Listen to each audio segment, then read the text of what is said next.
అదానీ అంబానీలే కాదు తాము కూడా వ్యాపారవేత్తలుగా ఎదుగుతామని తెలంగాణ మహిళలు నిరూపిస్తారని ఆశాభావం వ్యక్తం చేశారు సీఎం రేవంత్. హైదరాబాద్లోని శిల్పారామంలో ఏర్పాటు చేసిన ఇందిరా మహిళా శక్తి బజార్ను CM Revanth Reddy deputy CM Bhatti విక్రమార్కతో కలిసి గవర్నర్ ప్రారంభించారు. ఈ సందర్భంగా మాట్లాడిన సీఎం తమ నైపుణ్యంతో మహిళా శక్తి బజార్ను హైదరాబాద్కు తలమానికం చేయాలని మహిళలకు సూచించారు. సీఎం ఆర్టీసీలో ఉచిత ప్రయాణం 115 కోట్ల మంది ఆడబిడ్డలు ప్రయాణం చేసి ఈ సంవత్సరంలో 4,000 కోట్ల రూపాయలు ఆర్టీసీకి ఆడబిడ్డల తరఫున మనం చెల్లించినాం. ఒక్కొక్క ఆడబిడ్డకు 5,000 నుంచి 7,000 రూపాయలు ఈరోజు మిగులుతుంది.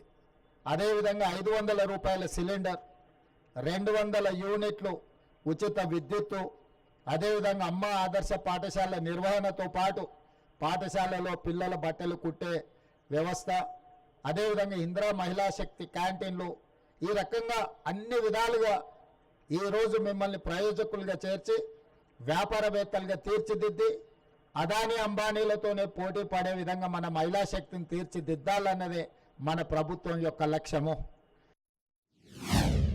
మహిళా శక్తిని పెంచండి.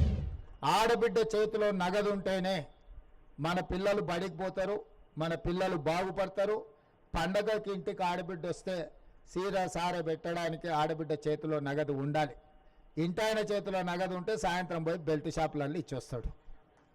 నాకు అది అందుకే ఆడబిడ్డ చేతిలో నగదు ఉన్నప్పుడే అది పాల వ్యాపారమైనా, కుటీర పరిశ్రమైనా, సోలార్ పవర్ అయినా, ఆర్టీసీ బస్సులైనా ఏదైనా ఆడబిడ్డ చేతిలో ఉండాలన్న సంపూర్ణమైన విశ్వాసంతో మీ సోదరుడుగా, మీ అన్నగా, మీ తమ్ముడుగా, మీ బిడ్డగా మీ కష్టాలు తీర్చడం కోసమే